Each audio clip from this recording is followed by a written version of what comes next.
Olá, olá, sejam todos muito bem-vindos ao canal do Vale Concurso. Meu nome é Mayara, sou professora de Direito Administrativo e também policial penal no estado de Minas Gerais e hoje eu vim trazer uma super dica para você que está se preparando para o concurso da Guarda Civil de Manaus, tá?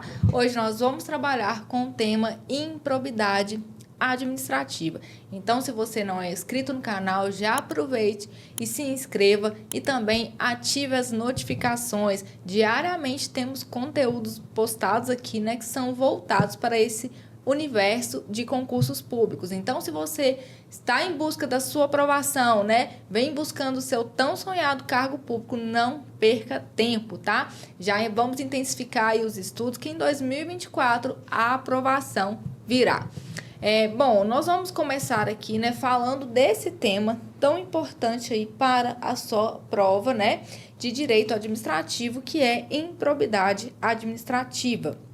Gente, a improbidade administrativa, tá? Os atos que importarão em improbidade e a sua punição, ele já foi previsto, tá? Dentro da própria Constituição Federal de 88. Então, visando resguardar um princípio constitucional que é aplicado aí, né? A administração pública, que é o princípio da moralidade, a própria Constituição, ela deu relevância aí, né, para a punição dos atos que importem em improbidade administrativa. Então, no artigo 37, parágrafo 4º da Constituição, nós temos que os atos de improbidade administrativa importarão a suspensão dos direitos políticos, a perda da função pública, a indisponibilidade dos bens e o ressarcimento ao erário na forma e gradação previstas em lei, sem prejuízo da ação penal cabível. Então, a gente já extrai aqui uma informação muito importante de que improbidade administrativa, tá, não é crime, não é punida, tá, com privação de liberdade. Então, a improbidade administrativa, ela é uma infração político-administrativa, tá? Não é crime. E isso costuma cair em prova, tá? Então, a própria Constituição, né, ela já previu também quais seriam, né, as penalidades aplicadas aí para os casos, né, que constituem improbidade administrativa, tá? Então, tudo isso visando o quê? Resguardar, né, a moralidade, que é um princípio aí tão importante dentro da administração pública. Então, olha só. Aqui a gente tem, né, as consequências aí, né, que a própria Constituição trouxe, e a gente tem o mnemônico RISP, né, que seriam aí suspensão dos direitos políticos, perda da função pública, indisponibilidade dos bens e ressarcimento ao erário. Então, os atos, né, de improbidade administrativa, eles também podem constituir crime, tá? E quando, né, ao mesmo tempo que um ato ele for, né, improbidade administrativa e também for crime, as instâncias, elas são independentes, tá? Então, independentemente da ação penal, tá? Se aquele ato também configura ato de improbidade administrativa, ele pode receber, né, uma dessas penalidades. A questão penal, né, da privação de liberdade, isso vai ocorrer no processo penal. Então, são instâncias separadas, tá? Então, como eu disse, o ato de improbidade administrativa por si só não é crime. Ele pode ser crime? Pode, tá? Então, a gente tem, por exemplo, corrupção ativa, né? A corrupção ativa, ao mesmo tempo que ela é um ato de improbidade administrativa que gera enriquecimento ilícito, também é um crime previsto, né, tipificado no Código Penal. Então, nós teremos duas instâncias distintas e independentes, né? Nós teremos o processo ali que vai aplicar uma dessas penalidades que são previstas aqui para o ato administrativo, ou para a improbidade administrativa, e teremos o processo penal lá visando, né, a aplicação da pena privativa de liberdade, tá? Então, o conceito, gente, de ato de improbidade administrativa, ele é definido como uma conduta desonesta, né? Que afronta aí né, os princípios, os valores protegidos aí pela Constituição para resguardar o interesse público. Então, mais uma vez, né, ressalto a importância da gente saber que o ato que importa, improbidade administrativa, ele pode ou não configurar crime, tá? Então, nem sempre, né, nós teremos um ato de improbidade administrativa que será crime. Ele pode ser, né, se for tipificado também no Código Penal, mas não necessariamente será um crime, tá? Então, é um ilícito de natureza civil e político. O artigo 1º da Lei 8.429 de 92, que é a lei, né, que trata aí da improbidade administrativa, essa lei ela foi alterada, ela sofreu aí significativas mudanças no ano de 2021. E aí ela traz, né, essa ideia de probidade e proteção ao patrimônio público. Então, o artigo 1º da lei, ele fala que o sistema de responsabilização por atos de improbidade administrativa tutelará a probidade na organização do Estado e no exercício de suas funções, como forma de assegurar a integridade do patrimônio público e social nos termos dessa lei. Então, olha só, no ano de 2021... a gente teve uma mudança muito importante, porque até então nós tínhamos possibilidade de alguém ser, né, penalizado ali por improbidade administrativa por ato culposo, tá? Mas hoje, depois da alteração, né, de 2021, não mais existe essa possibilidade. Então, todos os atos que vão configurar improbidade administrativa, eles são dolosos, né? Que é aquela situação em que há a intenção, né, de produzir o resultado. Então, a gente não tem mais possibilidade de improbidade administrativa culposa. Por que eu estou dizendo isso? Porque como já teve, tá, essa possibilidade, as bancas elas continuam trazendo isso, né, como informação para sua prova, né? E caso tenha ali alguma alternativa que diga que podemos ter ato de improbidade administrativa culposo, está incorreto. Não é mais possível, não temos mais, né, essa possibilidade, beleza?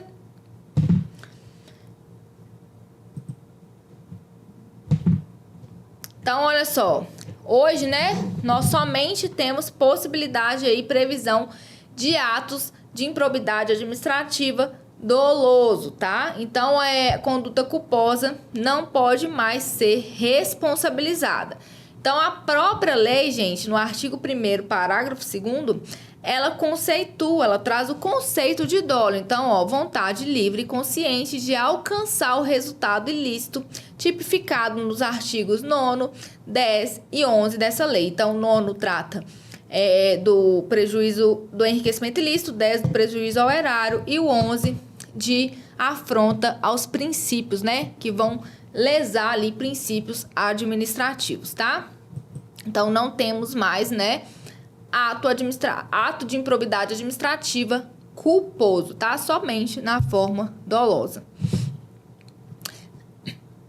A lei, tá? Ela deixa claro aí no artigo 1º, parágrafo 8º, que não configura improbidade a ação ou omissão decorrente de divergência interpretativa da lei, baseada em jurisprudência, ainda que não pacificada, mesmo que não venha a ser posteriormente prevalecente nas decisões dos órgãos de controle ou dos tribunais do Poder Judiciário. Então, essa divergência, tá, que pode ocorrer na aplicação de uma lei, porque uma lei ela pode ser interpretada, né, de várias formas. E aí, quando não tem uma jurisprudência pacificada ali, né, para definir qual será a interpretação a ser adotada, tá? Então, os atos, né, as decisões com base em divergências de lei, elas não podem ser responsabilizadas por improbidade administrativa, tá? Isso está claro aí, né, na alteração trazida dentro da lei de improbidade administrativa.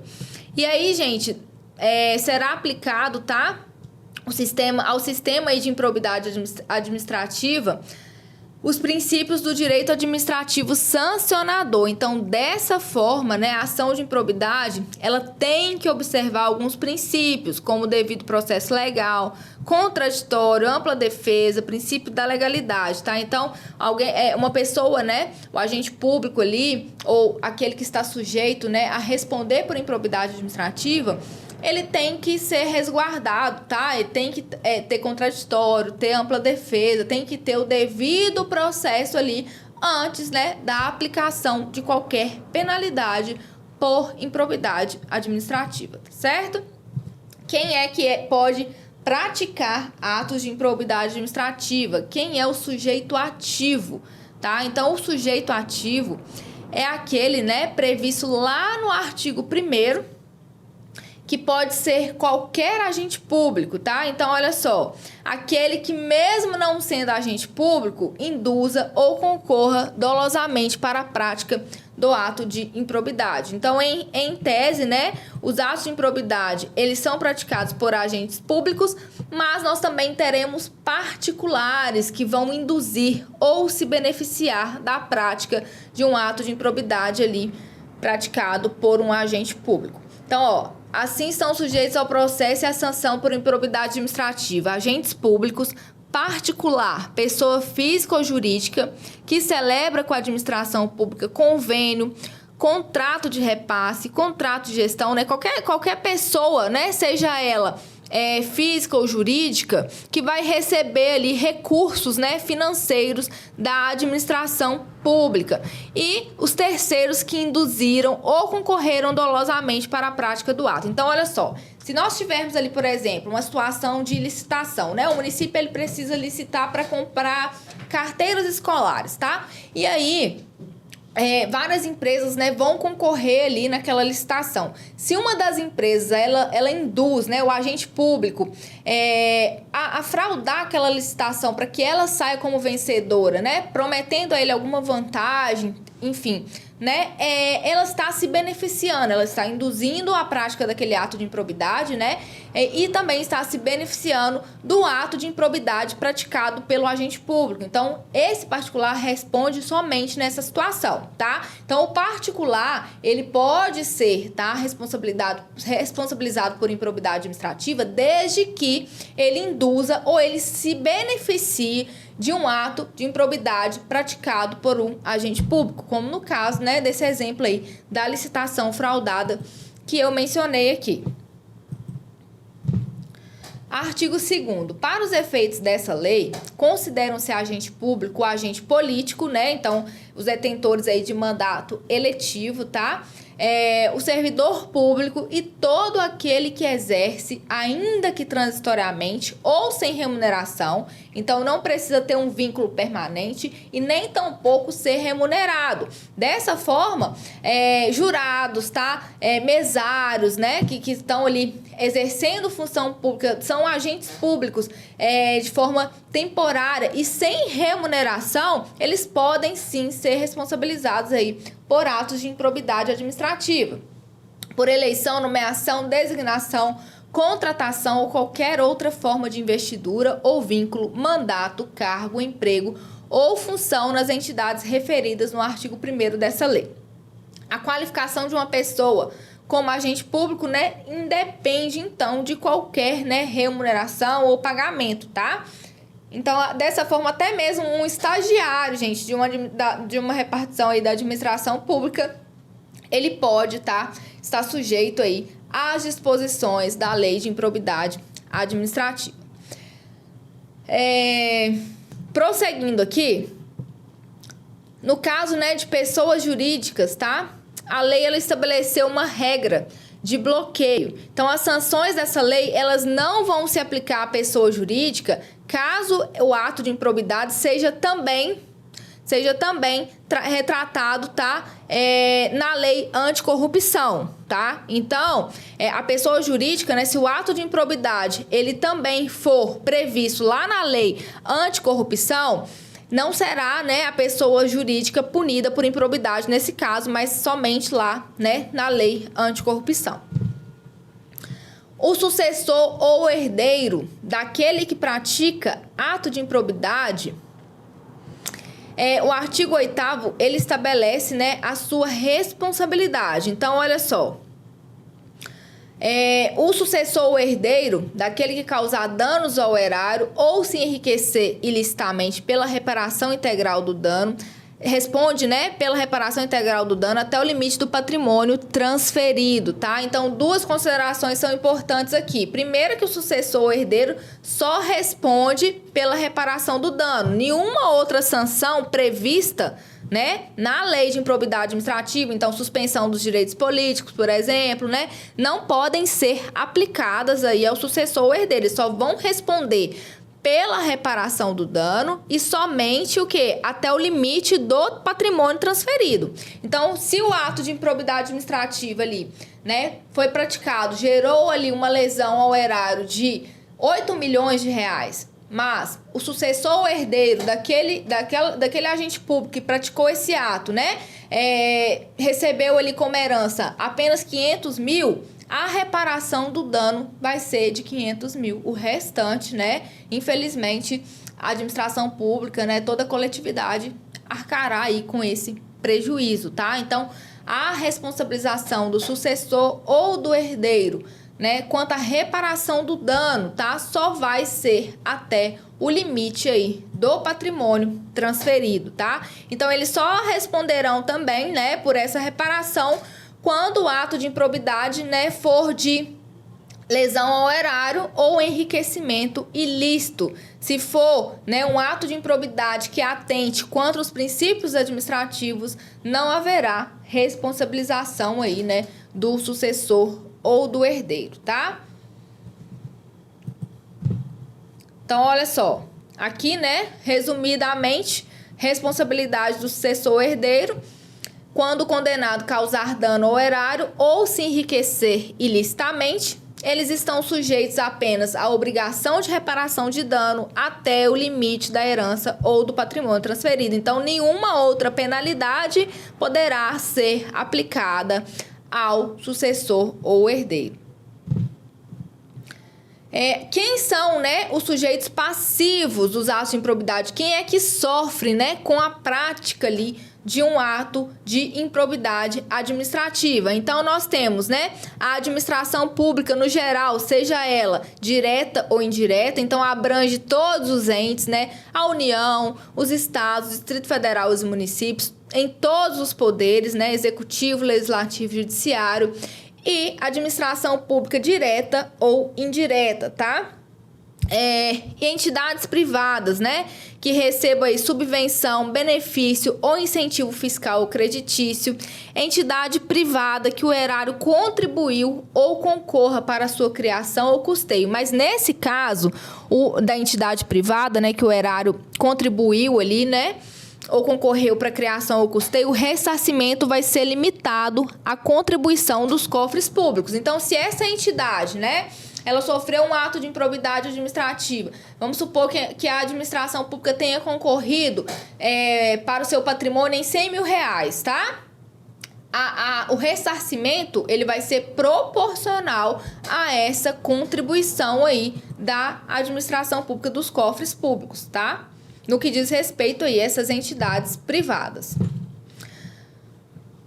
Aí a lei, gente, ela classifica, né, os atos de improbidade em 3 espécies, tá? Atos que importam enriquecimento ilícito, que causam prejuízo ao erário e que atentem contra os princípios da administração pública. Então, eles estão previstos no artigo 9º, 10 e 11. É importante, né, que vocês façam a leitura de todas as situações ali. Por exemplo, quando, né, o gestor público ele se utiliza o prefeito vai lá e se utiliza do maquinário da prefeitura para fazer uma obra na sua fazenda, tá? Então, ele está se enriquecendo ilicitamente porque ele está deixando, né, de ter um custo ali com o aluguel daqueles maquinários e pegando ali, né, da administração pública. Enfim, né, temos ali uma série de condutas que causam enriquecimento ilícito, que lesam o erário e que atentam contra os princípios administrativos. Então, é importante aí que você faça a leitura daqueles dispositivos, né, porque a banca pode explorar ali, copiando e colando na sua prova, tá?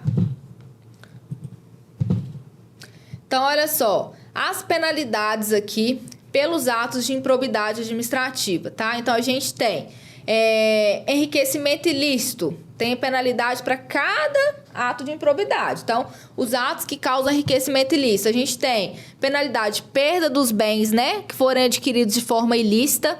Então, se alguém se enriqueceu ilicitamente, né, fruto aí de uma corrupção, por exemplo, foi lá e adquiriu uma mansão, tá? Perda desse bem que foi adquirido com dinheiro ilícito. Perda da função pública, multa civil, que vai ser equivalente ao acréscimo patrimonial advindo desse enriquecimento ilícito, suspensão dos direitos políticos, tá? Por até 14 anos, proibição de contratar com a administração pública ou de receber benefícios ou incentivos por até 14 anos também. E aqui, gente, uma ressalva, né, importante aqui, não existe cassação de direitos políticos, tá? Não, isso não é permitido no Brasil. A Constituição, ela veda, ela somente permite suspensão ou perda de direitos políticos. Para os atos de improbidade administrativa, são previstos suspensão de direitos políticos, tá? Se a sua prova trouxer cassação, está incorreta. Beleza? As penalidades aplicadas no caso de lesão ao erário, a gente tem perda dos bens ilícitos, né, se houver, perda da função pública, multa civil equivalente ao dano causado ao erário, suspensão dos direitos políticos por até 12 anos, proibição de contratar ou de receber benefícios ou incentivos, né, da administração pública aí por até 12 anos também. E a penalidade para os atos que atentem contra princípios, né, é multa civil até 24 vezes a remuneração do agente público e proibição de contratar ou de receber benefícios ou incentivos por até 4 anos. Beleza? Então, essas são aí, né, as penalidades dos atos de improbidade administrativa. E aqui, gente, a gente tem a obrigação, né, de declaração de bens e valores. Então, a posse e o exercício de agente público ficam condicionados à apresentação de declaração de imposto de renda e provimentos de qualquer natureza que tenha sido apresentada à Secretaria Especial da Receita Federal do Brasil, a fim de ser arquivada no serviço pessoal competente. E isso está previsto no artigo 13 no CAPT, tá?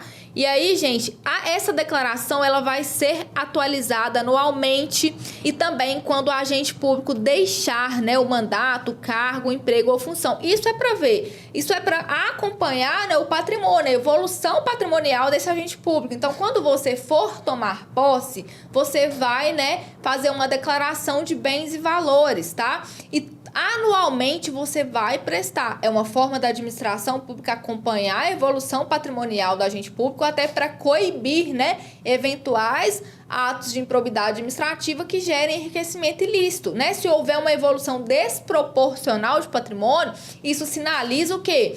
Que há algo de errado. Obviamente, né, que admite prova em contrário, a pessoa pode ter sido agraciada aí com herança, ela pode ter ganhado na loteria, enfim, tá? Mas essa declaração de bens e valores, ela é obrigatória, ela é periódica, né? Anualmente, a própria lei estabeleceu isso, tá? E pasmem, né? Será penado com pena de demissão, tá? Sem prejuízo de outras sanções, o agente público que se recusar a prestar a declaração de bens ou que prestar declaração falsa. Então, a penalidade é de demissão.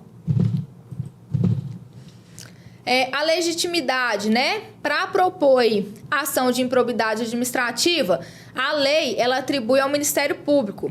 E o STF, né, jurisprudência aí do Supremo Tribunal Federal, ele diz que a pessoa jurídica interessada, que foi aquela lesada, né, pelo ato, seja na administração pública direta, indireta, aquelas pessoas particulares que receberam ali benefícios, né, da administração pública, também elas são legitimadas concorrentes, tá, para propor aí a ação por ato de improbidade administrativa. Essas sanções, gente, elas têm um prazo, tá, para serem aplicadas aí pela administração pública sob pena de prescrição. Isso está previsto no artigo 23, no CAPT. O prazo, né, de aplicação das sanções de improbidade ele vai prescrever em 8 anos, contados a partir da ocorrência do fato, ou no caso de infrações permanentes, do dia que cessou a permanência. Então, olha só, o prazo de 8 anos não é do dia que a administração pública toma ciência que o ato de improbidade ocorreu, não, tá? É da data do fato, né? O que facilita, né, essa prescrição, porque alguns atos, eles somente são descobertos bastante tempo depois, ou sequer, né, chega aí ao conhecimento aí das autoridades competentes, tá? E ao particular será aplicado o mesmo prazo previsto para o agente público. Vamos resolver aqui uma questãozinha rápida aí, né? Ó, acerca da Lei 8.429 de 92, que dispõe sobre os atos de improbidade administrativa, assinale a opção correta. Letra A. São penalidades da referida lei, ressarcimento ao erário, suspensão dos direitos políticos, prisão, multa e proibição de contratar com o poder público. A gente já viu, né, que prisão não é uma das penalidades previstas, né? Nós não temos pena privativa de liberdade dentro da lei de improbidade administrativa. Então, aqui está incorreta. A B. A lesão ao erário dolosa, que enseja perda patrimonial, constitui ato de improbidade administrativa. Ok. Letra C. A lei em questão somente se aplica aos agentes públicos, não alcançando terceiros que concorram na conduta errado, né? A gente viu que o terceiro, ele também pode sim ser responsabilizado desde que ele induza ou ele concorra aí pelo ato de improbidade praticado pelo agente público. Letra D. A ação de improbidade administrativa prescreve em 3 anos. Errado, né? O prazo de prescrição é de 8 anos a partir ali da data do fato. Então, logo, né, letra B é o nosso gabarito. Então, aqui, né, estão aí as justificativas, tá? Próximo. De acordo com a Lei 8.429 de 92, a posse e o exercício de agente público ficam condicionados à apresentação de declaração dos bens e valores que compõem seu patrimônio privado, a fim de ser arquivada no serviço pessoal competente. O agente público, se recusar a prestar declaração dos bens dentro do prazo determinado, será punido com, letra A, né, demissão. Aquele que se recusar a prestar ou que prestar, né, de forma falsa, tá? Vai ser aí penalizado com demissão. Questão de número 3. À luz da Constituição Federal, os atos de improbidade administrativa poderão acarretar a suspensão dos direitos políticos, B, disponibilidade dos bens, C, cassação de direitos políticos, D, suspensão da função pública, E, ressarcimento ao erário, o que inviabiliza a persecução penal. Então, nós temos o quê? Suspensão dos direitos políticos. Letra A, é indisponibilidade dos bens, não existe cassação de direitos políticos, como eu disse, e é perda da função pública e não suspensão. O ressarcimento ao erário, ele não inviabiliza a persecução penal, porque são esferas o quê? Distintas e independentes, tá? Então, letra A. E assim nós finalizamos aí, né, nossa dica rápida sobre esse conteúdo gigantesco que é improbidade administrativa, tá? Não deixem de ler a Lei 8.429 de 92, porque ela traz muitas informações relevantes aí para a sua prova na hora aí de resolver questões sobre esse tema, ok? Deixe seu like no vídeo, eu aguardo vocês na nossa próxima dica. Até lá, tchau, tchau!